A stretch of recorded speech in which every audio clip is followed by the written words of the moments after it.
is up, Internet? My least favorite part of the orange is the lid. My name is Matthew Kroll. And no harm, no foul. I'm sure there's a joke in there somewhere. My name is Shahir Dowd. And this is the only podcast about movies, specifically the film, The Florida Project. Florida. I mean, you just heard from the. Flow. Listen. We know that it's his house. Okay, by this point, we know it's his house. Yeah, can we just do a whole episode about Flow Rider? I mean, I'm really into the that. cinematic endeavors of Flow Rider. Well, we have someone even better than Mr. Rider in the room right now. Annie Gillies joining us. Now, I feel like this is the third time because the first time you were on our, the Light Between the Oceans episode, but you did that remotely. The second time was basically where we berated you for an hour on the Mother episode. Which you weren't there. Side note, hello. Shahir just jumps into these things when we have people. Hi, Annie. How are you? Hey, thanks for having me, guys. Thank you for coming on the show. Yeah. Now, back to Shahir's question. Yeah, well, I was eventually going to get to that, but, here we go. And so this is the first time you're in the room with us. How's it feel? I think I told you, like, after I listened to the podcast, I was scared to listen to it because you told me that you were talking about me in it. Yep. On the Mother episode. On the Mother episode, because I did not like the movie. Yeah. And it was weird because we loved it. And I was thinking one of us was going to hate it, but no, it all wasn't three of you were pointed to literally, me. I told, like, Shahir was making it sound like he was, like, in love. Like, not like he loved the movie, like he loved the movie. Yeah, I was in love with the movie. Like, you guys were drooling over it. And so then, like, I listened to it, and then all of a sudden I was like, maybe I should watch it again for about 10 seconds. And I was like, no, I'm not watching never it. seeing this film again. No, because here's the deal. This is what I've said from the beginning is I have no problem if you don't like the movie. Like it is not a film for everyone. But and I feel like I'm putting words in your mouth. Feel free to take them You or already spit did it them for a right whole back. episode. The whole Let's keep episode. it We did a going. whole episode. But at least from a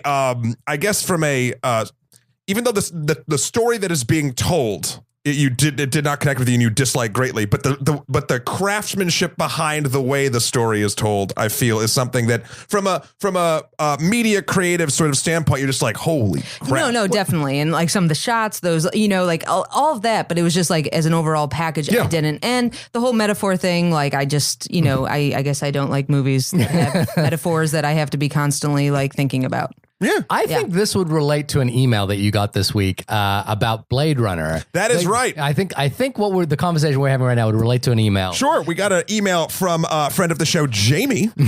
She writes this. I'll just read the beginning and then I'll go into a couple of her points because it was a long email, but it was also very well written. While listening to your podcast, Blade Runner 2049, I took notes on my own thoughts and wanted to email them in. I offered encouragement, blah, blah, blah. Matthew Kroll in no way pressured me to do this. Everything is fine. So I just wanted to get that. You don't know Jamie personally. Oh, no, not at all. We're not dating at all. It's fine. No, we are. So she had a couple points that she... Wait, was that the official notice now? Like you just said it on the podcast. We're dating. You're dating now. Yes. You're podcast official. We're podcast official. We are dating. Have you told her this? I'm pretty sure she knows. I'm just saying. If she put it out doesn't there now, then yeah. You've put it out there. Yeah. There's no taking it back. Oh no, not that. Hanging out with fun people and being romantical with them, that's terrible. You're never romantical with me. Yeah, not anymore. The biggest wonder, she writes, if anyone has written, she wondered if there was any speculation about the strings motif, Peter and the Wolf, when Joy gets booted up. Right. Which to me evoked a little bit of there was a movie that we saw with Joseph Gordon-Levitt a while back where he's a porn addicted guy. And like, there's this motif whenever the computer boots up, like that it's kind of like this form. It's almost like Pavlov's, salivating kind of thing. But whether the motif of Peter the Wolf is actually relevant to this, I'm not too sure. I'm not that familiar with that opera. She says, my first thought is of Joy's new ability to roam off of her tether or outside of the gate in Peter's case, and her sense of bravery / naivete as she does, but her character's arc, if there is one or not, makes her think there might be a different perspective on that. I'm actually not familiar enough with it either. Annie, are you? No, and I didn't want to watch the new one because I Oh, you haven't seen Blade Runner? I did years ago, so I have to go back and watch the original first. Okay. Before I Well, strike one on her questions. No, and also, Annie, you should like cover up your ears if we get into a spoiler for Blade Runner. Let's see if it does. It does. Okay, well, you know what? Then let's jump around here to one of the final things because I thought this was very interesting. One final note/problem. This is a minor spoiler. It will not say what exactly happens to when. Dear movie maker, she writes, please stop shooting women coldly in the head to trigger emotional responses for the viewer. It's a cheap and violent move that puts the female characters squarely in the object/toolbox and belittles their own existence, and at this point is uncreative and tragically predictable as a choice. Yeah? I mean, with I know the cliche she's talking about, and as soon as you think about it as a cliche, Women in it the is. fridge. But I'm trying to think of like other movies that have done that where people, they've shot point blank. I guess I can't think of anything off the top of my head, but I do know that the cliche of using a woman as the character motivation for a man is very, very prototypical. And normally, and violence towards women. I mean, if not being shot point blank in the head, there's a lot of like, oh no, my wife was murdered, or oh, this woman got beat up, or like there's all this. It becomes a trigger point. It becomes a trigger point for the man's journey as opposed to ever, or most of the time, as opposed to focusing on the trauma happening to the woman. Which is why I thought it might be relevant to Mother, because that's kind of a major point in that movie. A major point of contention is that one scene. Yes. Which is the one scene I think whenever anyone says they don't like Mother, they talk about that one scene. Well, it just seemed just like it was too much. Like there was no point in that to me. Right. Like what they did to Jennifer other than Lawrence's motivating character. Javier Bardem to like create Earth or whatever. Yeah. What a great motivator. Yeah. I'm going to beat the shit out of Mother Earth. And then I'm trying. But see, it's interesting because and maybe if we discuss this, I don't know how long we will, but further I might change my mind. But initially, for the scene we're talking about in Mother, where Jennifer Lawrence is just brutally beaten, at this point in the film, it is so far into allegory land, where you can look at it from two different spaces. One, it's like the worst possible thing that could happen to her at this point in time as the Gaia or Earth figure, or if you're just looking at it like, yeah, we're gratuitously showing a woman being beaten. I lean, that to me is not this. Is not what this is, because that, at least whether or not we agree with the fact that we're actually being shown it, has weight behind it, and there's reason in the script. She's still the onus of the scene where she's getting beat to shit, where the scene we're talking about in Blade Runner and a ton of other sort of action slog, it's never about the woman. It's like, oh, I'm going to piss you off, random hero guy, bang. And then they're like, oh, and that gives them the fuel to go forward. And the other film I'm thinking of where that happens is Mission Impossible 3. Tom Cruise. Oh, yeah. Mission Impossible 3. Yeah. Almost. I'm globalizing. A lot of movies. Yeah, like it's one of those things you can't even remember them, but you just know it happened. Yeah, it's like What's the woman in the fridge? It's the fridge trope. What's the fridge trope? It's a thing in story. I forget how it started, but it had to do with sort of horror movies or like stories that have to do with this sort of thing where it's like a woman's murdered and they find her in a fridge. It was a schlock film that then turned this whole thing. It's women in fridges. If you look up women in fridges online, like it's all this broken story trope of violence towards women to motivate male characters forward. All your listeners just tuned out to go look up. Don't do an image search. Do a doc search. I'm not responsible for your IP history. Are we allowed to drink these beers yet? Yeah. Oh, so Shahir, by the way. Thank you, Jamie, for writing in. And you can write us in at onlymoviepodcast@gmail.com. Hit us up on Twitter at onlymoviepod to continue writing us in. We appreciate all the emails. Please go to iTunes to review us as well. Yes, please get in contact with us. Stars are lovely on iTunes, and we'd love to have all of your stars. We want them all. We're about to drink this beer that Shahir graciously gave me that was a gift for someone else that he never could get to them. Is that correct? I was really trying. I know you were. No, I know. Trying. It's craft beers from last year. I'm drinking Write us in Golden and tell Carousel. us if you're a beer expert. Let us know if we are slowly drinking ourselves to like some sort of physical ailment at this point. No, these are ailment. beers. Did you just say ailment? Yeah. What? Oh, yeah. You know what? It's a little slow on the uptake. I just got it. I'm drinking so much beer, I don't even know what I'm saying. This Christmas Belgian ale is a delight. Really? It tastes good? Yeah. If anyone would like to try, people. My Belgian Floris apple is also a delight. Yeah, the Hugh Malone ale, Allagash from Allagash. Yep. Allagash. It's great. These are three beers that no character in this film that we're going to review would ever drink, by the way. No. They're Budweiser all the way. Oh, wow. BLs, BL Plats, BL Plats, BL Lights, yeah. Bud Heavies. Bud Heavies. Yeah. Bud Heavies. Okay. This is a regular Budweiser. I'm not much of a beer drinker. No, well, now you're drinking some apple. But I am a moviegoer, and movies I like to go see are movies by a filmmaker named Sean Baker. Now, he's only made, Sean Baker. Here's an interesting thing. It's your review day. No, we're not doing. Okay. No. Sean Baker is a filmmaker that came to my attention a couple of years ago because of a film he made called Tangerine, which was produced by the Duplass brothers and was famously known for being shot entirely on an iPhone. Shot entirely on an iPhone 5S, basically taking place on Sunset Boulevard in Hollywood somewhere, frequented by transsexual prostitutes. And the film basically follows a young woman who is trying to find out who her boyfriend has been cheating on her with.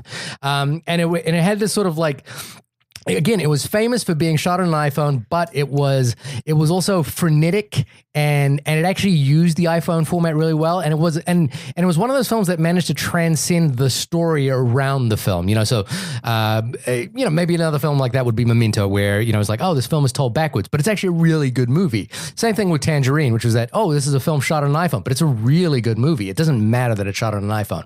The fun fact about that I didn't realize is that when you hear a story like it's shot on an iPhone, you think about, oh, this must be some young filmmaker's first foray into the industry. This is actually his third feature film at that point. Oh, actually his fourth feature film at that point. And this is his fifth. So Sean Baker has been a guy who's kind of been floating under the radar. And there's a really interesting article right now on Wealth Simple, a new website that I've been reading that you've probably been seeing ads for on your Facebook feed, which is where I got it. Okay. Talking about how Sean Baker has basically paid for all of his movies himself at this point, with the exception of Starlet. Which might explain the iPhone-ness. Well, I'm not saying it's not artfully done, but that would explain some of it. No, I guess the point I'm getting to is that there are a lot of filmmakers that we particularly review on the show where, they've had that one breakout hit and they've basically done it, like it's the second or third movie or something like that. Or maybe their first movie, that has gone to mainstream audiences. In the case of Sean Baker is more emblematic of the way it really is for most filmmakers, and most filmmakers would have given up by their third film. But Sean Baker didn't give up. Cracked out the iPhone. He cracked out so after 3 feature films that didn't do well. I mean, they got distribution, but none of us has ever heard of them. One of them is Starlet, is on Netflix right now. I haven't seen it. Is that a short film though? No, that's a feature. Yeah. Okay. He decided to keep going. He basically, and it's funny, I like this part of the story is that he decided he was trying to make another film. I think he was trying to make the Florida Project and couldn't get funding for it. But he was in New Zealand showing Starlet, and then he got to watch a lot of films because he was there for the New Zealand Film Festival, a festival I've been involved in and certainly visited, living in New Zealand. And he basically said, no, you know what? At this point, most filmmakers would give up. It's like, I'm trying to get this other film going. It's not happening. So he called, I think Jay or Mark Duplass, one of the two, and said, hey, I remember you saying you'd want to produce one of my films one day. Is that true? And he was like, yeah, I would. And so he said, okay, I want to make this movie. And, the budgets that Jay and Mark Duplass play in aren't very high. Sure. And he was like, okay, I can do this. And I'm going to do it on an iPhone. And he did, and he made it. And it was the movie that he basically did to stop himself from giving up was the movie that finally broke him through. The guy's 46 years old now, and he's just made his kind of, the Florida Project is arguably now a bigger hit. It was financed off the back of Tangerine, and it's now kind of in the conversation for the Oscars. That's where the conversation around it'll the get nominated for something. Like, I mean, maybe probably Willem Dafoe, I would say, if maybe nothing else. Yeah. I think the kids are great in this movie. I But do too. Matt, can you tell us a little bit about the Florida Project? I can tell you what IMDb says about the Florida Project. What does the IMDb say? What is the IMDb? Internet Movie Database is a website where you can go and learn all things about movies that have been made. Step 1. Okay. This is what they said about this movie. Set over one summer, the film follows precocious 6-year-old Moonee as she courts mischief and adventure with her ragtag playmates and bonds with her rebellious but caring mother, all while living in the shadows of Disney World. I'm going to. That was actually a pretty good synopsis. That's an excellent synopsis. But the only part I would. Well, we're going to get into it a little bit more. I'm going to say it, and we can go back to it when we get there. I would disagree with the rebellious but caring mother part. Yeah. But we'll get into it. Okay. But yeah, no, as far as IMDb synopses go or whatever, I don't even think they write it. I think publishers sort of put that in. Who knows? If you know, email us in. I'd be curious to know where all the stuff I read every week comes from.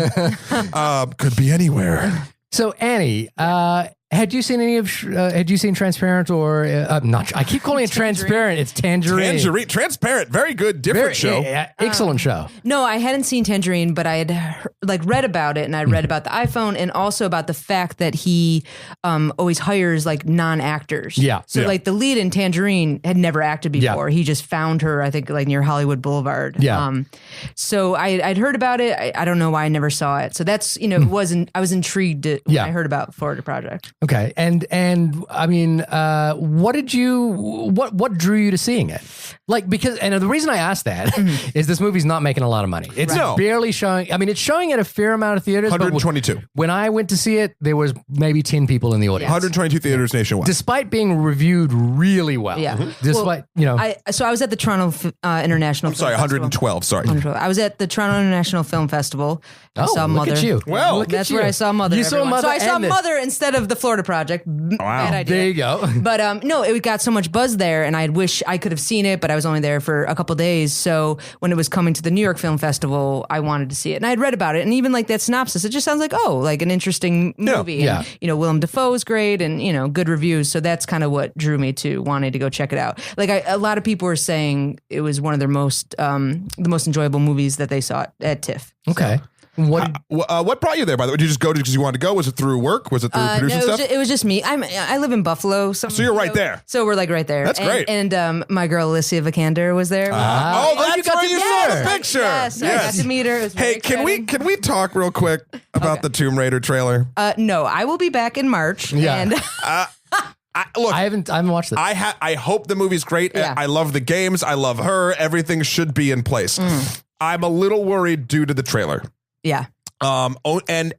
And when the advertising for a film, this is a man, woman, anybody, when the advertising for the film focuses on, look what good shape this actor got in to do these physical things. But that's not in the trailer, though, is it? That's in the advertising That's what I'm around saying. the film. But so I've seen the trailer, and then I've only seen spots talking about how buff she got, and how much training she did. They did a behind the scenes kind of But I guess But like TV commercials are doing that. Oh, really? Yeah. See, I haven't seen that. But I feel like, they always do those behind the scenes when guys get when guys get ripped. buff. For every Marvel movie, that's like her. But they don't advertise it on like for television spots about like look how good shape Robert Downey Jr. is in. I've seen Chris Hemsworth like workout videos surrounding the Thor Ragnarok release. Right on YouTube. I'm talking about in their mainstream like narrative on news shows and like all this other shit. Well, no, because women don't usually get that buff. So I feel like news shows. I don't think it's on like I mean, as a huge fan, I would know if it was like you know before a CW show. But I whenever I see it, whether it's a man or a woman, I'm just saying. And almost in anything, I'm like, well,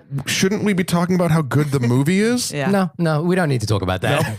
The last time I remember that being big was G.I. Jane with Demi Moore. Demi Moore. I remember that they made a big deal out of her shaving her head, B, and then getting all buff. Yeah, Right. Anyway, back to the Florida Project. I'm not. We'll be back. You'll be back in March. Not worried about Tomb Raider in the slightest. You're not worried about it? Why would I worry about it? I mean, just in general, you look at the net title and say it's going to be garbage anyway. No, I like the games. I play the games. I like them. Then you should be worried. Why would I be worried? Why worry a little bit. Why stress yourself out stress out, unnecessarily? This is why he yells so much. What was it? The Wave, that movie? It's the same director. Oh, is it? Yeah, The Wave looks great. The Wave is on Netflix, right? Thor Rogue? I don't know, some weird name. Yeah. It's a Swedish or Norwegian. Yeah, up there somewhere. Yeah. Matt, what did you think of the Florida Project? Because this was a film that I asked you to see. Yeah, which is fine. I like it when you do that. I think it was. I mean, for the how do I put it? I guess I just call it a very good film in the quote slice of life unquote genre.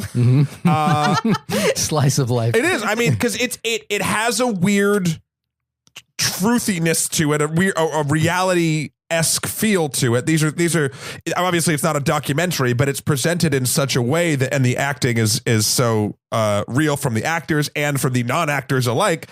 It feels very present, and it feels very alive and correct to the thing it's portraying. So I really did enjoy it. In fact, a small praise I will put upon it is I went to the movie theater and I bought my $5 water. $5.17. AMC, you have a wonderful business model. But then I had forgotten by the time the film was over to crack my water. And I feel like it had engrossed me from the very beginning, where normally I'd like start my drink or like whatever. And this movie, I was like, I got up to leave and I was like, oh yeah, I bought that $5 fucking water. So I did. I enjoyed it a lot. I'm always fascinated with the darker side of Disney from the corporate side, not just the Cruella de Vil or Maleficent-esque. I'm talking about the damage that it leaves in its corporate wake, and this speaks to that fairly directly, indirectly at first, and then sort of forward it.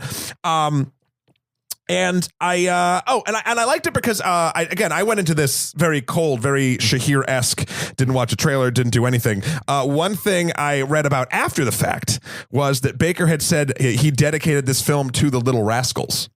Oh, okay. Because the Little Rascals took the charm and fun of being impoverished during the Great Depression and made it like enjoyable. And there are moments of enjoyability in this downtrodden and in a current 2017 America that are very childlike and very sort of, there's still wonder in these kids, even though they're in not the best situations, very bad situations.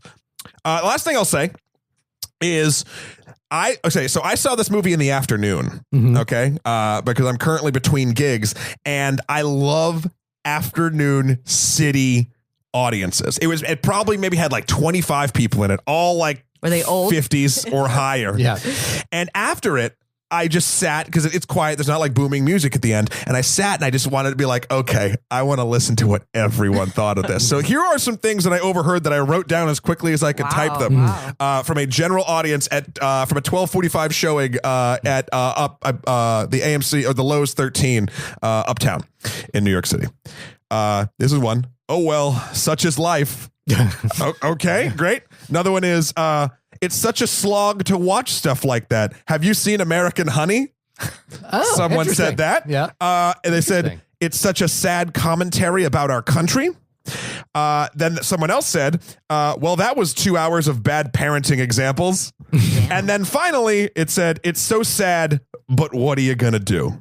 Okay. They all seem about the same. They all seem about the same. And I just, because this movie, I feel like, and we'll get into a debate maybe about that too, its point is to shine a light at this, what's sort of happening currently with people in this socioeconomic bracket in Florida in the shadow of Disneyland. I love / despise these reactions of just like, oh God, that's horrible. Oh, okay, were we leaving? Sweet. Like, it was just a very like, it got me thinking about this style of filmmaking, right? And like, what's the point, and can it do good? What is the style of filmmaking? Slice of life. Sort of. Let's take a downtrodden what's an example. Well, American Honey is another one. Like they even brought up. Just sort of. I'll use the word impoverished. Taking a look, a very realistic, dramatic look at an impoverished, quality of society, and turning it into an emotional piece of entertainment. Is it, and why do we make these sort of films? It's a little bit like our war movie conversation, because we're taking something that at its core, even though there's many moments of levity and like reality, but it's taking suffering of people and turning it into drama to be ingested as entertainment. But is it also shedding a light? I think it is. I think there is too, and I hope that's the case. I've never heard of any of these type of films being like, and then more help came to these people. Like it's so. I think that's a noble sort of cause, but I'm just wondering if you guys know examples, I would love to hear them. If there's any example of like taking a film that turns for lack of a better term, this is not what this film is doing, but slightly tertiarily it is, turning suffering of people into sort of an entertaining 2 and some change hours. Yeah. I mean, but it is not. It's not a documentary, though. Yeah. Okay. So the most famous one I could think of recently is Slumdog Millionaire, taking the look at impoverished and that helped the... I guess what my question to you is for you to answer that question for yourself. Do you find value in it? I enjoyed my time in the theater, but like, I guess it's that question of, should I be enjoying my time in this theater? Yes, it shows great human elements and whatnot. I mean, but beyond, asking the broader philosophical question of that, I mean, did you enjoy your time in the movie? Did you find it to be yes, I did. Enriching? But did you find it to be valuable? Is that also exploitative? Exploitative. Yeah. But like I said, it's not a documentary. So these aren't, real people. But the idea of it, this is really going on in Florida. And I'm not saying that's how I feel about it. It got me thinking about it because it was a lot of like in the audience, like I had said, it's like, oh, that's too bad. Oh, what are we getting for lunch? Right. Like it was just like in one ear suffering, out the other. Oh, that was a movie. But like, I bet you the filmmaker was trying to really shine a light. Well, when I watched it at the New York Film Festival, Sean Baker was there for a Q&A afterwards, and he did say that, someone asked that question, like, what is, Orlando doing? And I guess there is like a very big initiative to try to help these families out in a different way, because they're not getting any help. They're these not motel homeless, projects. but they are without permanent residence. Yeah. So, I think it might have started before he did the movie. Sure. But, he said that is like, something they're trying to do down in Orlando. So. I want to keep up with the story of this film and sort of see, because again, I don't know if I have a problem with it either way, no matter where it falls, but it's just something to think about in sort of akin to our war. Our war topic. War film conversation. So Annie, what did you think of the film just overall? Overall, I mean, Matt had a good word for it, engrossed. Like I was just engrossed from the beginning to the end. Yeah. Again, there was something I didn't know about these, projects in Florida. So it was interesting. And I always I don't know, just seeing little kids like that, like you said, the little rascals, it was just so great in that horrible world to see these kids just having so much fun, just being kids. And I feel like they could be more kids than kids can in suburbia when they have, electronics and things like that. They're making up fun. And, so it was, I feel like I smiled a lot, even though there was some bad, a lot of bad in the movie as well. But no, I loved it. And I loved Willem Dafoe's character and how he embraced these families. I mean, he's a de facto father for these. He was. And, obviously it wasn't a perfect film, but I really, really enjoyed it. I feel like when I saw it, I think at that point, I haven't seen something that I just enjoyed that much from everything. Like I love the cinematography. I love the colors. It was just, that world. I felt like I fell in love with the world. This is a film that was actually shot on 35 mil, which is something that doesn't happen a lot anymore, by Alex Zabi, who's a great cinematographer who's worked a lot with Carlos Reyes, and he did this beautiful film called Silent Light many years ago, and another one called Post Tenebrae Lux. Incredible cinematographer and a really good match of cinematographer to filmmaker as well, because I think what I liked about from the cinematography point of view was that it really embraced the world in which these families and kids lived in, but it didn't impose a style on it, despite being quite formal. It really it walked this really fine line of at some points I was like, this is kind of like a Wes Anderson movie, but then at other points I was like, no, they're just really just framing up just what's in front of them in a really nice way, and not exploiting it too much, and not imposing something on top of it. It just really felt like it was embracing what was there. Have you guys ever been to Route 192 outside where this movie takes place at basically motels outside of Disneyland on Route 192, I believe, and they're all US named after Disney. Theirs is the Magic Castle Inn. To which some characters of the movie, and as I'm sure many Brazilian people, family, think they're getting booking their honeymoon at Disney World, but oh no, they are at a pink cinder block palace. But I've never been there. I have. I've been to Disney World a couple times. I've stayed on that strip once. It's funny because you. When I stayed there, I was like, ooh, this is kind of it was younger. So I was like, ooh, this is kind of seedy. I don't really know what's going on. And then the other times where I've driven by it, you just see that wizard place where they walk by a lot of kitschy sort of tourist trap shops. There's one with a giant wizard, and there's one shaped like an orange, and all this sort of stuff. you just see them going by, and you think to yourself, who goes there? Right. Who stays at the whatever? And it seems like this film has given me that answer. Yeah. Which I never would have thought of otherwise. Which is a point in the. I think this is a great sort of slice of like look into that sort of thing. For it, I think a point against it is now what happens when people know about it. Not against the film. I'm sorry. Just it's against almost society. Yeah. More against society. Yeah. And real quick, as you were saying, it was shot on 35 millimeter. Looks great, but his last film was shot on an iPhone. Yeah. I'm just curious what you guys think about that whole debate. Digital versus film, because it's weird to go from one to the other. And some people, are totally against digital. Yeah. And I would imagine iPhones would be like completely out the window. Someone like Christopher Nolan would be like, no fucking way. Yeah. But Steven Soderbergh, for example, has a film shot on iPhone that's coming up soon. Your crush. Yeah, my man crush. Yeah, my director man crush. I have a lot of those. I've shot both on film and on digital, and I got to be honest with you, I feel like the debate is I don't think it's manufactured, because I think the people who are like proponents of film, people like Quentin Tarantino, Christopher Nolan, are passionate about film, and they're passionate because film embodies something characteristically unique about their experience of film, which is that film is alive, film like breathes, that like it has imperfections, it does things. And also when you're filming on film, your process is entirely different to when you're shooting on digital. When you're filming on film, you've got like 10 rolls of film, and so you can't like keep rolling takes and that sort of thing. Mm-hmm. I've also shot on digital, and I find digital beautiful and freeing in that sense that, like if I've got an Alexa, like the only limitation to how many takes I can do is like how much hard drive space I have, which I can reformat, I think it's like, for me personally, if I could shoot on film, I would have to make an economic case for it. Mm-hmm. And if I could shoot on digital, I would make an economic case for that. So it really comes down to that. There are aesthetic differences, and more noticeably now, you have to make, like, I think 10 years ago, you had to make the conscious decision to shoot on film. Today, you'd have to make the conscious decision to shoot on digital. Today, you have to make the conscious decision to shoot on film because it's more economically unfavorable to shoot on film. But there's a textural quality to film that, you don't get with digital. I don't know. Here's my thing. Any artist or craftsman or woman or person should be, any skilled one, I should say, should know what tool is the best for whatever job or art they are creating.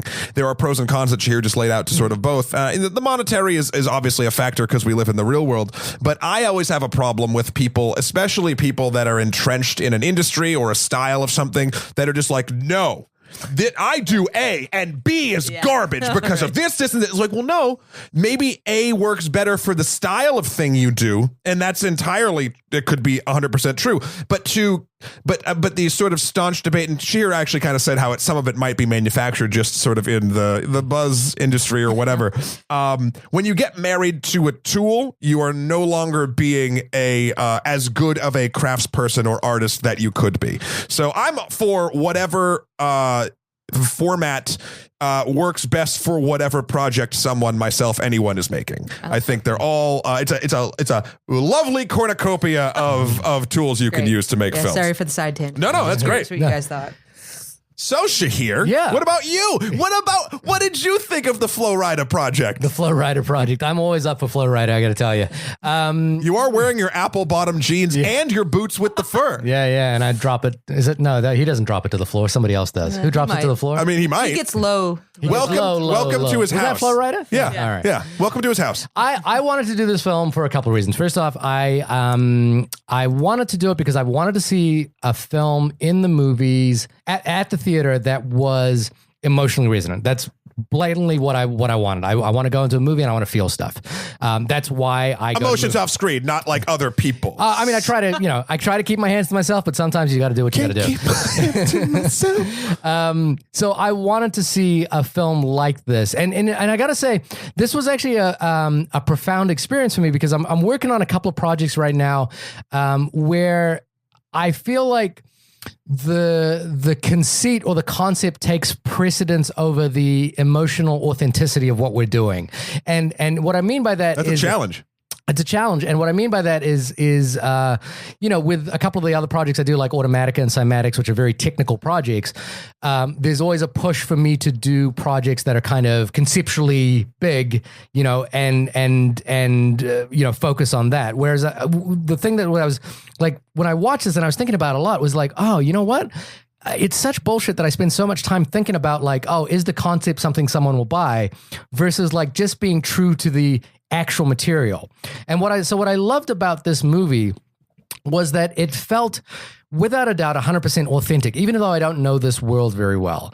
I have been to Disney World in Florida, stayed at sort of a nicer hotel. You stayed in the mouse's house? Yeah, probably. and I kind of have never seen this, but like I have thought about the economic consequences of conglomeration. So the economic consequences of companies coming to, forming and basically taking over an entire industry and what it leaves behind in its wake. And in Disney's case, an entire region. Arguably you could say it's a city. Arguably you could say it's a metaphor for the film industry itself as well. The Marvels. No more metaphors. Yeah. Annie hates metaphors. There's no more metaphors in this room until this is over. But what I actually really loved about, I think that question that you're asking about, does the film take on an exploitative quality because it's demonstrating a community which is impoverished in some way, is that I don't think it does. I think fundamentally this film really is out to just explore what happens on the fringes of a society, but it doesn't even saying it, like framing it like the way I've just framed it, doesn't encapsulate what this film is, which is that it's a really good character piece about these three children and the adults around them. And I think it does a really wonderful job of showing that even when children are in peril and people are there to care for them, there is an inherent danger because of the way society has fractured itself. Like there is no safety net for these people that really effectively works for what the problem is here. The problem is not only a fundamental lack of quality services, like food services, health services, educational services. But it's what happens when, for example, an industry comes into town and isn't there to like look after everyone around it, despite sweeping up everyone that's there. Like we live in Astoria right now, and Astoria is one of the potential sites for Amazon's second HQ, and I have to wonder, Astoria is made up of a lot of mom and pop kind of family owned businesses, and what happens to every industry in this community when something like that happens? Obviously there's an economic reason for wanting to have Disney move into Florida, but what happens to every industry around it? But at the heart of all of that, it's just a lovely, lovely tale of childhood. It's a lovely tale of a family and of childhood and of growing up and of seeing the cracks in both sides of that, like where children go wrong and where adults go wrong and the reasons they go wrong. It's interesting. The lovely tale thing. I think it's an honest tale. There's lovely moments, but I wouldn't call this the film itself, because it edges on that like the childlike wonderment thing. It dances on the knife edge of what if I would call it a lovely thing. Well, so for me, the things that I found lovely are what's also kind of really impressive about Sean Baker and this film, and his co-writer, by the way, Chris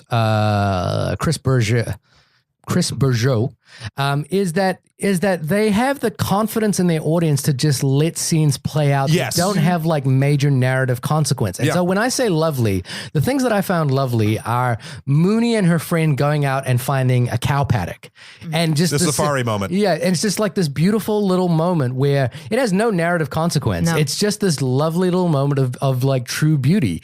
Like they're sitting on this tree and they say, why do you, Moonee says, why I love this tree is that it's been cut down and it still keeps keeps growing. It's just a lovely little moment. And even like there was a comment that one of your people at the end of the movie said, which was like, that is an example of bad parenting. It reminds me of this film, Nobody Knows, this Japanese movie by Harazuku Karida. The film is called Nobody Knows, or Nobody Knows the movie? No, the film is called Nobody Knows. Gotcha. Clarification. If you liked this film, you must seek that film out. It's absolutely amazing.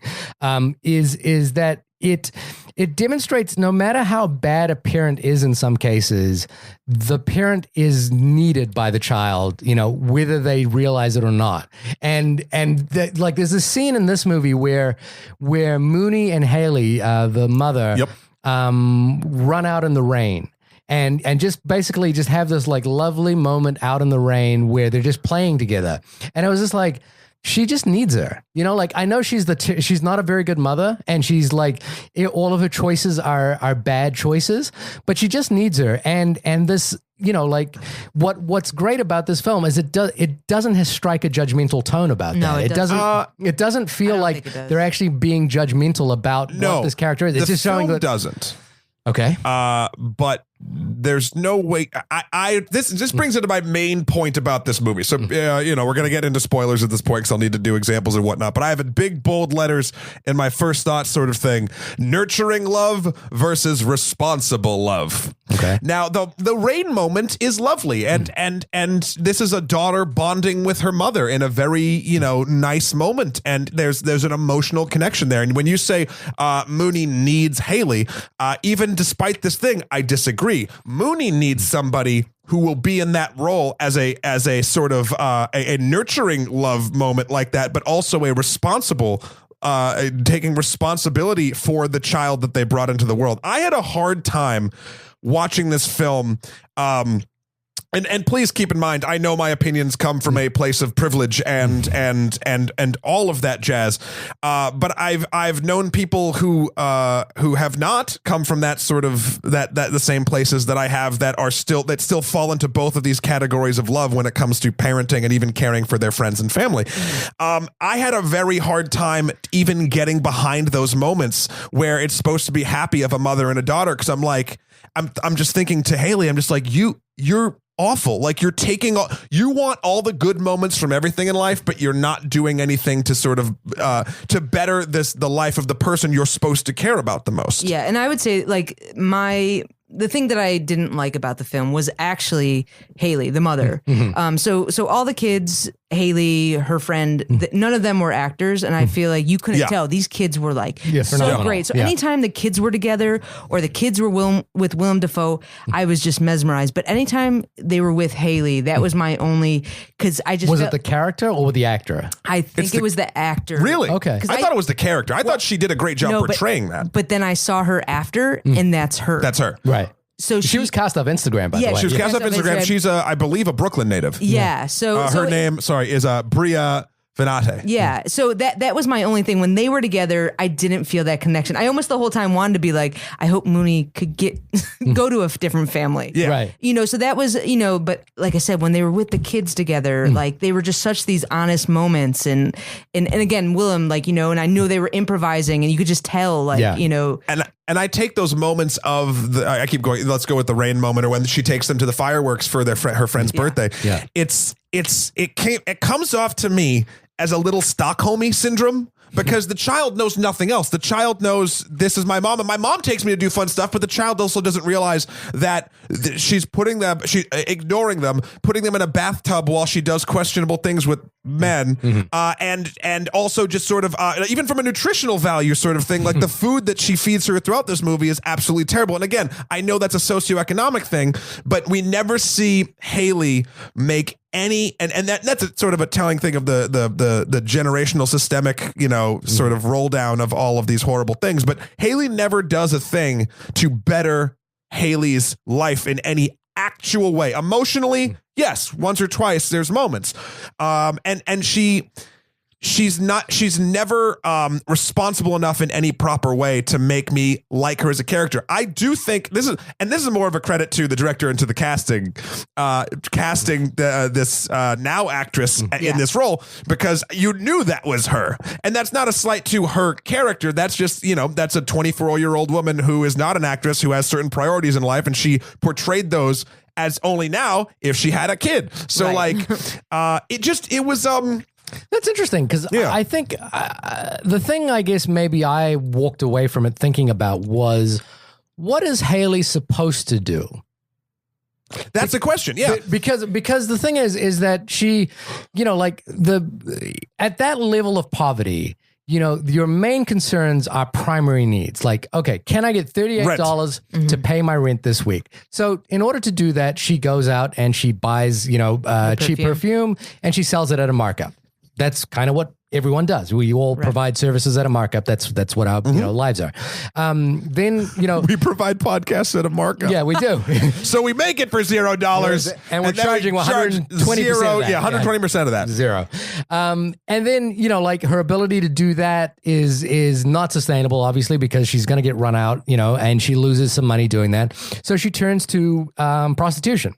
Now, I guess my point is that I watch this, and first off, I firmly believe the film doesn't make any judgment about that. The film doesn't take a side on this, because there's an inevitability to what happens to Haley towards the end of the film, but the film doesn't treat it as though it's a moral lesson or anything like that. It just treats it like this is what happens in that scenario. It doesn't have to, though. That's the interesting thing. How can it not be?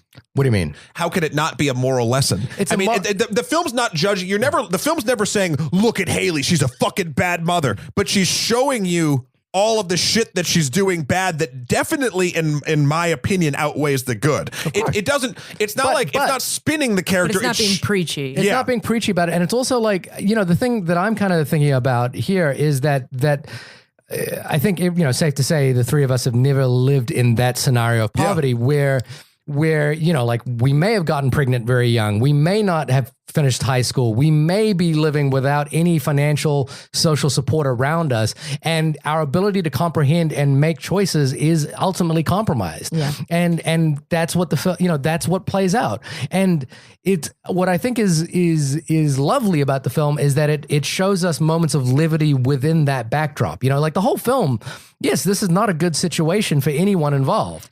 But she makes it for Brooklyn feel like it's Brooklyn never knows. Yeah. You mean Moonee? Brooklyn is the actress playing Moonee, the daughter, 6-year-old daughter in the film. Yeah, you never feel like she thinks something's. She's having fun. Yeah. Well, she doesn't until the moment of breaking points. Like, for instance, I want to go back to a little bit of film craft stuff, and we'll obviously circle back to these larger points. But the moment when Haley is pushed up against the wall and has to start turning to prostitution to make ends meet, there are scenes leading up to that where it just shows Moonee rocking out in the bathtub, and then a fun moment of levity, and then Moonee rocking out in the bathtub, and then a fun moment of levity, Moonee rocking in the bathtub. Mom pays rent, Moonee's in the bathtub, and then there's a moment on the third or fourth bathtub rockout scene where a random voiced man whose face you never see opens the door, and they get into an argument. You realize, oh fuck, all these scenes that we've been seeing Moonee playing in the bathtub is where Haley puts her when she brings men back to the to the room to turn tricks. Yeah. So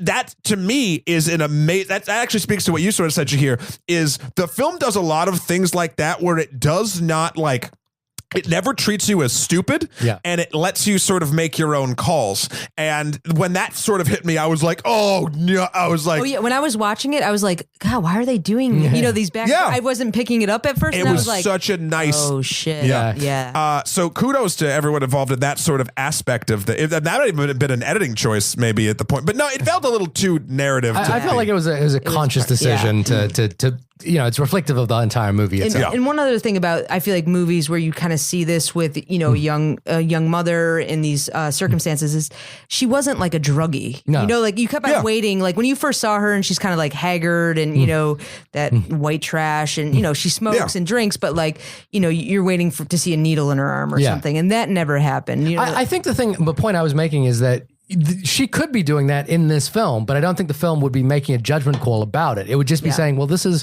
the world she lives in, and this is the way we're going to portray it. And I just found that to be just a lovely approach, to like thinking about it. And ultimately, I think the film just kind of, I've been having this thing recently where I've just been like, TV is doing things that I'm more interested in than most films. Most films are tending to not work in some way or the other, whereas TV has this time and this sort of elongated story time where it's like able to do complicated things. Sure. And what I just loved about watching this movie is I felt like, no, this is a film. This is the entire story of this movie, and this is all I need to see. And it's not only is it doing that, it's telling a complex, layered story but making it look simple and elegant and lovely. And it has these like moments there's moments of laughter, there's moments of joy, there's moments of like surprise in finding that there is humanity inside this community that I would have just dismissed on my drive to Disneyland. And I think that's what I found like really sort of touching about it, is that it shines a light without being like a movie of the week or a PSA kind of thing, or too preachy. Or too preachy. Exactly. So that's really where I landed on it. I want to kind of, we're in spoilers now, but the final scene. You mean the scene shot on an iPhone? The scene shot on an iPhone. He went back. Got to go back to your greatest hits. So what happens is Haley is obviously going to be separated from Moonee because Child Protective Services, but not through fault of her own, but through a sort of turn of events that start with a fire. It's not like people are seeing the neglect and deciding to do something about it. It's because a sequence of events happen which causes another character to basically call Child Protective Services on her as a vengeful tactic. Well, I don't know. So here's the deal. This is the moment that Haley lost it all for me. Real quick to sort of get people caught up if they haven't, but the bottom line is the two kids, Moonee and Scooty.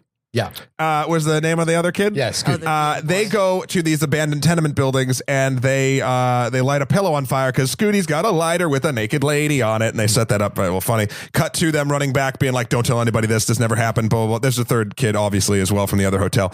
And then after, I'm sure Scooty's mother, who's best friends with Haley, gets it out of her son. She doesn't want Scooty hanging out with Moonee anymore or whatever. And now that woman doesn't handle it well. I mean, you shouldn't have a conversation with their best friend in this motel, so whatever. Yeah. But then after a while, after a bunch of passive aggressive stuff, Haley decides she gets fed up or whatever, and she goes down and confronts her, and they get into a verbal altercation, which ends in Haley breaking into her room, pinning her down, and punching her in the face 7 times. Now, at this point, I'm like, no matter if you've never hit your kid at all ever, you are not a fit parent. I mean, there's a lot of reasons why she's not a fit parent, but this moment for the film takes the cake for me, and she does this in front of the kids. It's nuts. But that's after she told on her, right? No. That's why she told on her. Yeah. But the thing about this moment is that it doesn't feel out of character for Haley to do No. But look at the two different mothers. The mother that's getting her ass beat and the mother that's beating her ass. Yeah. Okay? They're both in the same socioeconomic thing in this film. One is doing everything as correctly. At least we're shown. Who knows what's going on in the background? We don't know. But we're shown her as like, look, she's in the same shitty situation, but she has a job. She works it hard. She cares enough about her kid to be like, maybe we should not let the kids run around all the damn time. Yeah. So there's that sort of responsible love that I was talking about before. Yeah, I liked her. Yeah, and she's now then thanked for that by the natural love and the purely selfish Haley beating the shit out of her. Yeah. Now that to me, I had mad at the movie for doing this? No, not at all. You're just mad at the character. I'm mad at the characters, and the ending of the film makes complete and total sense. It's the natural, terrifyingly sad progression of what should happen. But I guess I'm just sort of unsure about, like, is this a negative against the film for you for this scene? No, it's a negative against I guess the just the character. I don't know. It's not. I mean, but are you against characters doing? No, not at all. So wait, I guess you were bringing up that moment in itself, and you were saying how well, I guess we were talking about before defending Haley's character a little bit as like a nurturing mother, and I don't think I wouldn't characterize her as a nurturing mother in any way. Okay, sorry, but what I would say is that she's in a situation that I don't understand, and I think the film is trying to illuminate for me how she responds in that situation. Now, do you think the film ever wants you to feel bad for Haley? I do feel bad for Haley because of this film. Oh, see, I do not. Really? Oh, see, I still feel bad for her. I feel very bad. I feel bad for the woman she beat the shit out of and the people's whose lives she hurts and her daughter. But as a character, I feel no empathy for Haley. See, I still felt, Yeah, I feel bad for Haley. I think Haley has emotional problems, and Haley is, I think the scene, the most telling scene for me, which I think is just a really interesting scene, is because there's this thing that happens towards the second half or maybe the last third of the movie where it settles into being a story about Haley and Moonee, towards the beginning. Yeah, because she's alienated all of the other main characters in the film. And then you start, what happens is you start to see for me, what you start to see is like Haley's just a kid. Like Haley's 21 years old. She's just a kid. And she's got a 6-year-old here. And she's not emotionally equipped to deal with this situation. But the woman, her best friend, is also the same age and is emotionally equipped to deal with it. But maybe, who knows what their background is. Yeah, but also some people are emotionally equipped to deal with things and some people aren't. There are 40-year-olds who are parents who are not emotionally equipped to deal with being a parent. Mm-hmm. And the scene that was most telling to me is the scene in which she starts finally pushing William Dafoe's buttons, Bobby's buttons. And she's like, because Bobby is trying to kick her out. He's not trying to kick her out. That's the thing. He's not trying to kick her out. He does try to get rid of her from the hotel, but he offers her another alternative, another hotel who doesn't want her. So he takes her back. No. That's not what happened. Okay. What happened was there's laws where if you stay in a certain motel room for so long, you can claim residency. Right. His thing was you have to stay. He didn't want her out of his building. He'd grown accustomed to her. It was this weird sort of parental figure. But he's not allowed to have her in. But he's not allowed. So she has to stay. She has to check out for a night and then check back in. That's why they had to move the stuff, and he helped her move stuff back. Either way, he went to the place that he's trying to set her up at when there was a problem and tried to fight for her. And she didn't, and that person didn't. That the other hotel didn't want her there.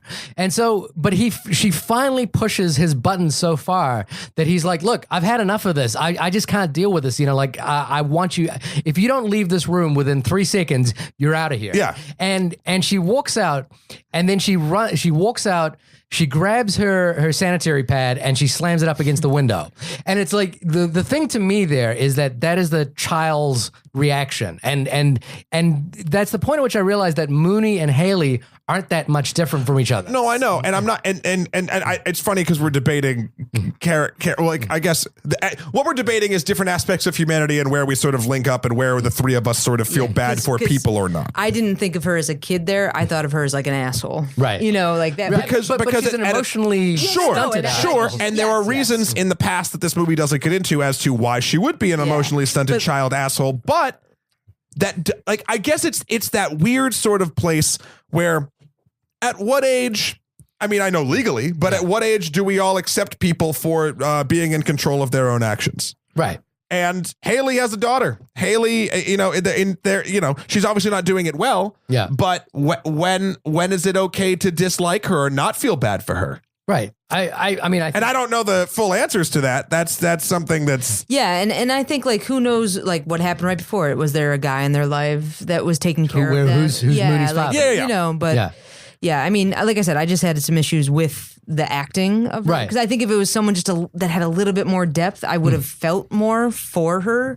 Because she was that character that you're kind of hated, but then you felt, but that was the only thing to me, because I liked her, and I think she did a pretty good. It's weird because what I like about William Dafoe in this movie, for example, is I feel like sometimes if you take non-actors and you put them up against a real pro, Oscar-nominated actor like William Dafoe, it's an intimidation factor. There's I've got to step up my game. It's you see it all the time with when late in Al Pacino's career, they would always pair him up with a young actor, and it was who can out Pacino, or right. who can be a better actor than Pacino.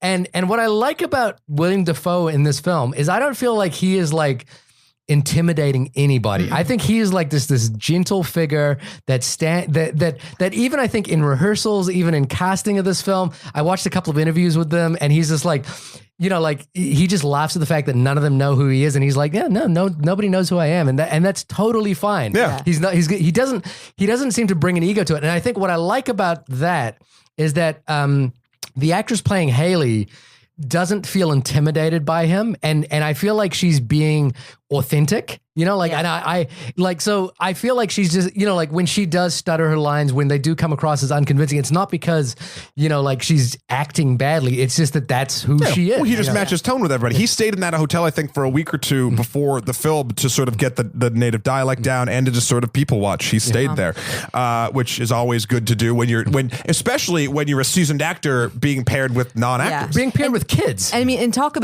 Moonee I thought she was astounding. Oh, she's incredible. The little girl. All three kids are incredible. Yeah. This is my question, and I feel like I'm being the negative. Again, I want to say I liked this movie. You should see this movie. But there's interesting sort of like, because everyone's like, oh, these kids are so good. These kids are so good. They're adorable kids. I mean, that's something that, for instance, a lot of it's ad-libbed, you can tell, which is great. Yeah. I don't know if, for instance, Moonee deserves an Oscar nod. No, I'm not because but do you know what I mean? Like, you weren't moved by her final scene? I mean, she did fine, but I feel like that's literally like when kids are that young, they're just being kids. No, but I've seen plenty of movies where kids just, you're like, oh my God. But I feel like that's less kids as I well, feel like, don't take this the wrong way, but I also do feel like that's casting and a director's sort of issue. But do you know what I mean? Like, that's filmmaking. Yeah, I know. But so you need to find the right people or child for the job. Yeah. And I don't think, I think that's because they're so young and not developed and don't have the work ethic that, say, an older person might have. You're literally just trying to cast a mood or a type of thing. And whether or not, depending on where you're making the film or how much money you have to spend or who you can get, like, I think she does great, but also their casting department did great and the director did great. And it's not all hers. But a lot of times the casting director goes and finds child actors, and like you say, like money. I feel like I've seen plenty of big budget movies where you're like, the kid killed it. Oh, yeah. You know what I mean? I've seen big movies where the kid is bad. when these three kids were in a scene just going to get ice cream. Phantom Menace. But when the kids were going to get ice cream, I was like, oh my God, I could just watch the three of them. Yeah, But that's just kids getting ice cream. But here's the thing. Not every kid is good in a movie. Like, I think that's what you're trying to say, right? But this movie's tone and the way it presents all of its characters is in such a natural light. Literally, the director probably said, okay, kids, now you're going to go up to those people and ask them for money. And you could probably say, like, oh, you have asthma, so you need ice cream. Go. And then they just did it because they're kids, and that's how a kid would do it. Like I said, I've just seen too many bad kids in film, and like there's a camera in their face. But I almost feel like that's an actor kid problem. And if you throw a real kid that's not shy in that role, they're just going to do great things. Because all they have to do is be a kid. But so are you saying that any 6-year-old that looked like this kid could just do this film with the right temperament and the right that she has the same sort of they brought them from Orlando. They're Orlando natives. I think a lot of these. Isn't that like what like when good acting happens, it's good actors having the right temperament and being right for the role and training to be able to do it because the kids don't have the years of training to do this craft. And it's not like we're watching perfect example. I'm not a perfect example because it's not great, but the little girl who's in Game of Thrones, who's like the head of that house that's like the bear house or whatever. The little, you know what I mean? She has a presence. And I know it's silly because it's a fantasy world and whatnot, but like I've never watched her and been like, oh, I don't buy that. That little girl is acting, and that little girl is convincing me of this ridiculous thing. The counterpoint is these kids are convincing because they're not acting. It's just they're being kids from this walk of life. This is an interesting theoretical debate about what the role of performance is. Yeah, and because this movie falls on that weird and it's a space that I love. Yeah, but that weird. Let's put real people in a film that's representing very closely real life, but still a loosely scripted narrative. Like another, again, movie you gave me, Shahir, Umberto D. All right, it's an old school Italian neo-realist film. Are you going to say the dog is not acting? No. The dog is acting its ass off. Its tail. Excuse me. No, but none of those were actors. Yeah. And there's a certain. So they're not acting in the movie. Some of them no, and some of them it's almost like. And again, this could even go back to we're going a whole bunch of circles within circles. It can go back to the audience's engagement and how they feel when a thing is going on. There are people in Umberto D that I feel like, oh, that was a good performance, but then there's people like, oh, well, that's an actual nurse and she's just doing nursing things. Like. And there's nothing wrong with that, but as far as when we get to sort of like heaping praise onto people involved, I'm not saying they didn't have the right stuff for the thing, but it also could just be that they were the right natural fit for a job. I don't know. I usually if I saw something that was going to be three kids kind of starring in a film, I'd be like, oh fuck. Yeah. And it's almost, but I did, like I was like so surprised from beat one of them. But even look at this. The only reason I'm kind of pushing back against what you're saying is it sounds like what you're saying is that the kids didn't do any work. No, they did. Everyone did work. That's not what I'm saying. But what I'm saying is work and acting are two different things. And also I want to point out this before we started, and there's nothing wrong with this. I just want to I think this helps my point a little bit. You were both pulled out your iPhones and you were showing Annie, your niece, I believe was yours, and Shahir, your son, doing cute kid stuff. Yeah. The cute kid stuff that your kids are doing is the same level of cute kid stuff that the kids do when with one another here's the difference. I have no confidence that my kid could do that on command repeatedly for a movie. Sure, but then at that point, like if I asked them to do that scene 10 times over and rehearse it and be an actor and hit marks and do it, I have no confidence that my kid could do he's that. What, almost 2? Yeah. So let's talk about the age differences. But there's a level of life experience and there's a level of sort of whatever. And yes, and that just becomes, at what point is it acting and what point is it being well behaved and being told what you do? Because that's all and that's what does an actor do? These are big questions, I don't have the answer. You know when you said you were circling around here, I just feel like we're just sitting here and you're circling around this whole thing on your own. I don't think so. So when I go home, all my friends have kids, and they're like ranging from 11 probably down to like 3. And I would tell you, there's not one that I'd be like, oh this could be. I just feel like. But is it because they won't listen to direction, or is it because they're not entertaining to watch? You mean they couldn't act? Is that what you're saying? I don't know. Like I just can't imagine them putting in a performance like Moonee. Yeah, like Moonee that really, depth. Like she was crying on cue and really like even going at it with like. But you don't. And the moment that she has to like, you don't think that a kid could just like you can't make a kid cry? Really? Not like that. I mean, you can because it's so natural. It's so natural for the kid to cry. Look, I'll only just put in my life experience here. I've directed a movie with 4 kids, the youngest one being 10 years old. It took us 6 months to find these kids. And that's different. The ages make a change. I'm sorry, I interrupted. I'm sorry. No. The cast, they're meant to be 10-year-old kids, right? So I think by the logic of what you're saying is I could go and find any 10-year-old kid, and if I filmed it correctly, they wouldn't need to perform. If the tone of your movie matches that entirely, yes. But isn't that kind of what acting in film is? It's like finding the right people for the right job. Not necessarily, because picture someone else like in Willem Dafoe's role that didn't nail it as best as he did, like an actor. You know what I mean? Like Right, but he did, and Moonee did, and I think we should heap praise on Moonee for being a good actor in this movie. There's just an interesting space, and I don't know what exactly the range is. And again, I'm not trying to take away from the work that Moonee did. It kind of sounds like you are. No, it really does, because you're basically saying that she is. But hold on, it kind of sounds. Yeah, that's what you're saying is that she's not doing any work. I guess what's the definition? No, I've never said that. What's the definition of acting? Acting, from my opinion, in this movie, it is a fictional movie, which is where she's being told to convey emotions in a scene as directed by a director. And I think she's doing that, and she's doing it well to the point where not only is she convincing me of those emotions, I'm also seeing the depth behind those emotions and believing the reality of the scene. Now, that's what I think she's doing. If now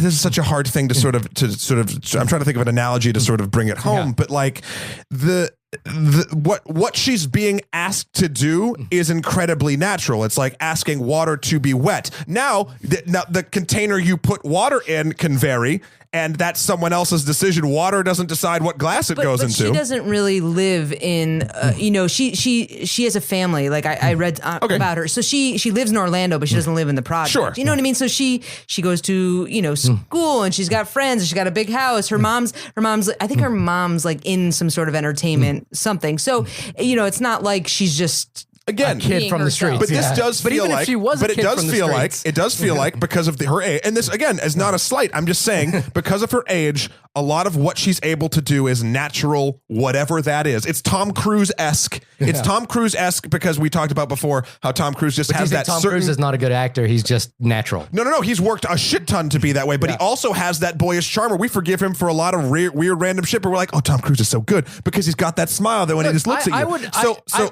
I would be fine if you were just like, I didn't believe her in this scene, and I believed her 100%. But my question, and again, this is not. I'm more talking about like when we're heaping praise onto something, and again, when you put her up against, I can't think of another child actor this year that would be up in sort of that role for like a supporting actor or actress or whatever.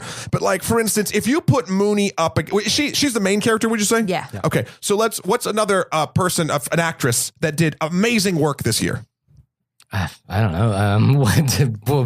This is your analogy. You're gonna have to give me someone. I don't know, but again, Jennifer Lawrence in Alicia. Mother. What if Alicia was in for Ex Machina or something like that, right? Like, who would you think would deserve the acting award How more? old was Anna Paquin when she got the Oscar? She was 12. pretty young, 12 or 11. What was it that the one girl, Quavangeli? Yeah. In Beasts of the Southern Wild, right? She was I never saw it, so I can't judge. She was probably like a year old. And she got nominated for an Oscar for that, and she was a year older than Moonee. Yeah. She's astonishing in that movie. And she still has been acting in Yeah. in other I mean, things. this is the real test. This is sort of what I'm saying. I'd love to see Brooklyn, the actress who is Moonee in this film, go on and do more stuff. I think there's a natural talent there that I feel like will only get better if she continues. Yeah. But if we're putting her into a category of sort of best actress against people that, But I never said that. I don't think any of us said that. Yeah. well, there was people mentioned Oscar buzz and people mentioned all that stuff. I mean, that's what that's everybody sort does of what this time of triggered me year. onto this. I'm sorry, I didn't. I think we've talked about it too long, and that's my fault. But it's just I've enjoyed watching you run around in circles on this. I've had one genuinely point that entertaining. you've not been able to. It's fine. No, Don't worry it's about it. Genuinely entertaining. I left the film being like, wow, I was really moved, and I enjoyed her performance. Yeah. And I did too, and I was moved as well. I was just sort of looking at the metatextual sort of thing behind that performance, or where that performance comes from, and whatnot. I didn't think it would be this big of a thing. But let's get into final thoughts because we've been talking. We're an hour and 12 right now. I just want briefly before we did that, I kind of wanted to talk about the last scene because I think it's really important. Oh yes, that was how this started a half hour ago. The last scene of the film, which is basically Moonee and Haley are being separated. It's an incredible kind of coordination of events that are happening. Like Moonee runs away, Haley is told to pack up her things, and then the child services has to come back and try and get Haley to help her with her. The whole time Bobby is watching the whole event kind of transpire, and he's trying to decide whether he should intervene or how much can he intervene in the scenario. Willem Dafoe. Bobby. Yeah. And Haley, Moonee goes down to see her friend. I've forgotten that actor's name. She was really great in this film as well. Valeria Cotto, she plays Jancy. And she starts weeping. She says, she's saying something along the lines of, I don't want this to end. I don't want this to be the end of this. I don't want this to, for us to, I don't want to go away. And suddenly the movie snaps into iPhone territory. You don't kind of notice it at first. Oh yeah, you do. I honestly, the first couple of shots, I was like, oh, it's kind of sped up iPhone footage. How did you not notice that? It didn't occur. It didn't look like it had changed that much. As it went further along, it did. And they run away, and the music kind of swells, and suddenly we have this kind of almost Disney-esque ending to this film. And my first thought was that it took me out of the film, and it took me out of the emotional moment that we were having with Moonee as she was basically, realizing that she was going to be taken away from the world that she knows. Yep. But But as I walked away and I thought about it, I was like, it's a really bold ending. And the way I kind of read it is it's like a wonderful, almost act of mercy by the filmmaker at this point. It's like, no, we're not going to end this film with the most hopeless moment in this character's life. We're going to, even though that is inevitably what is happening here, we're going to give them this like uplifting moment, and we're going to give them this like Disney moment. But he couches it in the artifice of shooting it on the iPhone, and because there's a practicality to like shooting at Disneyland. He didn't get permission for that. Yeah. And he purposefully puts a piece of music that has never appeared in this film, a style of music that has never appeared in this film.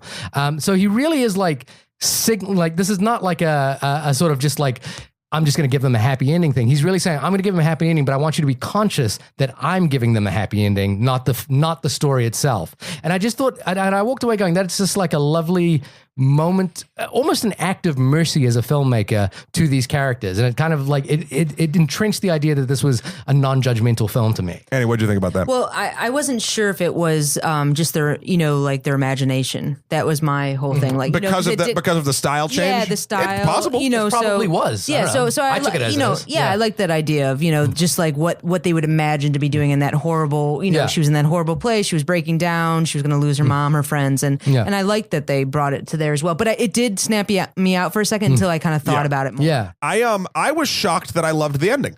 Yeah. Because, and I loved it right away. And then I was like, oh man. And I was like, these type of endings I normally hate. But then I was like, no, it's not the same type of ending. And again, I go back to Lobster and I go back to all these movies I feel like don't stick the landing. The thing about this movie, and the reason why that's okay, this is like incredible mercy that Shahir is talking about, I think is 100% accurate, is because this entire film sets you up there's an inevitability to this entire thing that's just going down. And so you already know all the we've seen a lot of bad in this movie. So it's not masturbatory in that sort of like sense of just like, oh, let's keep shitting up. We just show horrible shit. It's now like, what's happening. Nothing's going to change that. Here's a wonderful moment that actually harkens back to the nice things that occurred in this film having to do with childhood friendship and experiences, even though you're in horrible situations. And I really liked it because it was a definitive ending. Because again, it's not like they got to Disney World and got to Cinderella's castle and we're free forever. Like, shit's going to come down the line, right. But you don't need to see it because the film did such a wonderful job setting you up to just know that's an inevitability that she will be taken away from her mother. And I really like that they did that. And the side metatextual sort of thing about filming in Disney, which could be argued to have some responsibility at play to why a lot of these people are impoverished. Right. Yeah. And you figure she's living around Disney. Probably never have been. Before. Yeah. I mean, how much does it cost to go to Disneyland? Like $140. Yeah. Really? And you figure like this is the very lowest she is, and she's getting to do, she's imagining doing the best. She gets to go to the Magic Castle. And it's a lovely moment. And it's weird because it's a lovely moment that doesn't make you feel good as you're watching it, because it made me feel good. It just kind of, it for me, it took me out of the moment we were already feeling. So it was kind of like, oh, where are we now? And then it ended. And the thing that I thought was amazing in my screening, and maybe this was the same for you as well, is that everyone sat through the credits. Everyone in my audience just sat through and just sat still and like enjoyed the credits and were pretty quiet most of the time, but just were like, I just want to like sit here and soak in this experience. No, mine instantly started judging and fleeing the theater. Right. There were two older women who were having more of a heartfelt discussion in the back, but again, more still of the sentiment that I sort of said. But we didn't know that the kids were in the audience. So all of a sudden there was a spotlight, and everyone was, standing up and clapping for them. Yeah. That's not why I like the kids. I know. No, of course. I feel like that's our sort of talks about the ending also sort of encompass our feelings of the movie. We've all said we think you should see it. It should get more eyes than I think it did. Yeah. Or it does. And it's probably going to be out of theaters soon, but that doesn't mean it can't find a new sort of life on either one of the streaming services or, rentals or Redbox or any of that I can't imagine anyone who likes film watching it and not enjoying it. Yeah. I can imagine a certain trope of people, but I don't enjoy film. Who enjoy certain types of film. Again, like it's a more intimate character piece. And I know people that if Vin Diesel isn't spewing catchphrases and cars aren't blowing up, then they're not going to watch it. And that's Then this is what I would say about those people is I don't think they actually enjoy film. They enjoy a type of film. They enjoy a specific type of film, but I don't think they enjoy film. Well, then they do, based on your analogy of it. They enjoy a very specific type of film, which is in the company of film. They don't enjoy a wide variety of film. Yeah, there you go. This is next week's podcast. Yeah, right. Anyway, this has been the only podcast about the film The Florida Project. Annie Gillies, thank you so much for coming and in. for I indulging. like it in here. I feel like You can come back. This is where the magic happens. This is the magic castle. You can come back anytime. Never call it that. Are you going to come back for something before Tomb Raider? Sure. Yeah. I mean, maybe if a Mother 2 comes out. Mother 2. Oh my God. I'll come back. The Ark. Yeah, no, they made a Mother 2. It was Noah's Ark. It was the Noah film. Well, actually, that's kind of a mid prequel because it happens in the middle. Annie, when you are not producing fabulous television yourself, where can folks find you? I mean, I'm on Twitter and Instagram, Gillis20, but you don't have to follow me. Why not? Annie, I want you to do that again. I want you to do it again, and I want you to pitch yourself hard. Oh, my God. Well, if you want to see all of the Buffalo Bills score recaps on Mondays, you could follow me at Gillis20. Love it. Yeah, so that's where I am. Okay. I've got maybe 400 followers. No, it's in the 300s. That's a solid number, though. Yeah, that's great. If you'd said 20 followers, I'd be like, ooh, maybe keep that quiet. Instagram, I might be about 800. Really? There you go. Yeah, that's way more Those than me. wilding out, when I post that stuff. Yeah. People just start because they know the people behind. DC Young Flies, follow me. There you go. Pay attention to the woman behind the curtain. Shahir, when you are not debating the validity of child actors with me, where can folks find you? You can find me at shahirdaud.com. That's SHAHIRDAUD.com. I will just go out on my Criterion collection just for a second here. If you really enjoyed The Florida Project, I think a film that I saw this year that's available in the Criterion collection is The Kid with the Bike by the Dardenne brothers. It's kind of the inverse of this film, which is that it has actually got a positive, happy spin to it, but it is equally as devastating and beautiful. Please go see that film if you can.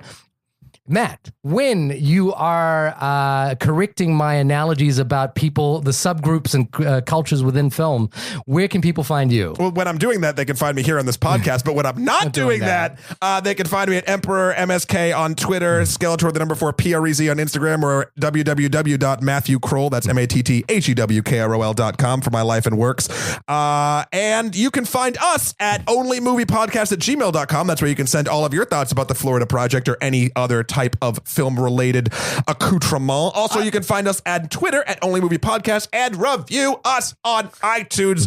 Please and thank you. We love your stars. Yeah, we do. I'm going to review this one. Do it. You should review this one. Best guest ever. Annie Gillies is best guest ever. Signed, Annie Gillies. At Twitter. On Twitter. Thanks, everyone. We'll see you next week. Bye-bye.